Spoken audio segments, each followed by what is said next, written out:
पाकिस्तान की नई हुकूमत और IMF के दरमियान स्टैंड बाय एग्रीमेंट की तीसरी किस्त के कामयाब मुज़ाकरात के बाद अब पाकिस्तान को $1.1 बिलियन की किस्त मिलेगी। IMF ने मुआहदे के इख्तिताम पर बयान जारी किया।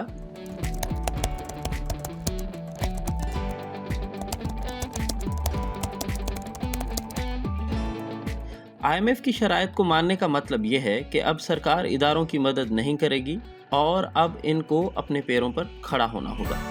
सब्सिडी एक्सेप्टेबल है ही नहीं, बल्कि 244 अरब रुपए की सब्सिडी घरेलू सार्फिन को गैस में दे रहे थे और उसका बोझ हमने सनतों पर डाला हुआ। अब बीच में एक प्रपोजल आया था कि नहीं, ये सार्फिन को नॉर्मल रेट दें, सब्सिडी हटा दें और इनकी गैस सस्ती कर दें सनतों के एक्सपोर्ट ओरिएंटेड। लेकिन IMF ने वो भी मना कर दिया। IMF तैयार ही नहीं है कोई क्रॉस सब्सिडी का, यानी एक सेक्टर को सब्सिडी दे के दूसरे सेक्टर पे उसका बोझ कम किया जाए। IMF कहता है कि cross subsidy is a fail model, her sector को अपना अपना बोझ खुद उठाना होगा। पाकिस्तान मजमूई तौर पे $125 बिलियन का मकरूज है और आने वाले 3 बरसों में पाकिस्तान को $75 अरब की पेमेंट करनी है। देखिए, सब्सिडी तो हुकूमत के पास देने की गुंजाइश ही नहीं है। जब आपकी सारी आमदनी वफाकी हुकूमत की कुल इनकम जो है उससे ज़्यादा सूद की अदायगी करना हो तो उसके बाद फिर सब्सिडी तो वो तो तब की बात है ना, आपके पास कोई सरप्लस पड़ा है। असल सबसे बड़ा मसला यही है ना कि हमारा गवर्नमेंट का जो है ख़र्चा बहुत ज़्यादा है और टैक्स रेवेन्यू बहुत कम है, जिसकी वजह से हमारा बहुत ज़्यादा खसारा होता है और उसकी वजह से इन्फ्लेशन होता है। अब पिछले 2 साल से तकरीबन 30% 25% इन्फ्लेशन चल रहा है, तो ज़ाहिर इस वजह से गरीब आदमी और आम सिटीजन्स जो है वो तो बेचारे सर्वाइवल बड़ा मुश्किल हो गया उनके लिए। क्या अब पाकिस्तान में इन्फ्लेशन रेट कम होने के चांसेस हैं? देखिए, इन्फ्लेशन पीक करेगी आपकी ईद उल फितर तक। तो ईद जो होती है, रमज़ान का महीना, हम मुसलमानों ने वैसे ही उसको मुनाफाखोरी के लिए इस्तेमाल करते हैं। वहाँ पे डिमांड बढ़ती है, सप्लाई कम होती है, लेकिन वो ज़ख़ीरा नौज़ी भी होती है, नाजायज़ मुनाफाखोरी भी होती है।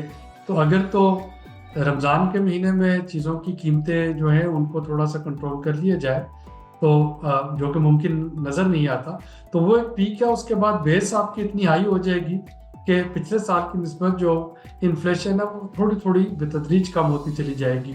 गुज़िश्ता साल स्टैंड बाय एग्रीमेंट के बाद हमने देखा कि डॉलर बूस्टअप कर गया था और एक वक्त तो ऐसा आया कि डॉलर 300 क्रॉस कर चुका था, लेकिन फिर निगरान हुकूमत की कोशिशों से डॉलर 280 रुपीज़ पे बरकरार रहा।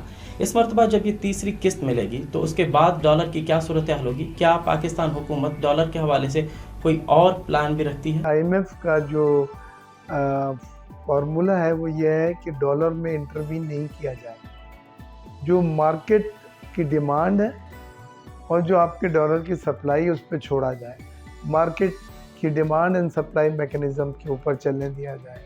तो लेकिन अब IMF का जब प्रोग्राम करेंगे तो वो इस बात को इंश्योर करेंगे कि हम आर्टिफिशियली तरीके से, मसनूई तरीके से रुपए की कदर को मुस्तहकम या डॉलर की कदर को नीचे लाने की कोशिश तो नहीं कर रहे। करेंसी की डिप्रिसिएशन तो कंटिन्यू रहेगी और ये एक कंडीशन है IMF की कि आप उसको अपने रुपये को आर्टिफिशियली सहारा नहीं दे सकते और वो बतदरीज थोड़ा ज़्यादा, मेरे ख्याल में एक ग्रेजुअल 7-8% कम अज़ कम या 10% साल में वो डिवैल्यूएशन तो हमारी होगी।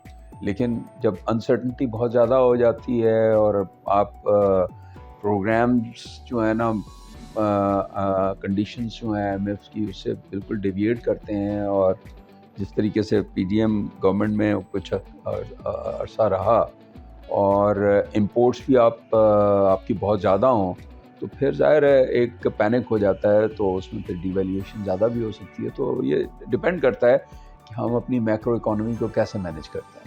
लेकिन बैनुल-अक़वामी सूरत हाल भी मईशत का रुख मोड़ सकती है। गेम स्पॉइलर साबित हो सकता है वो मिडल ईस्ट की सिचुएशन है।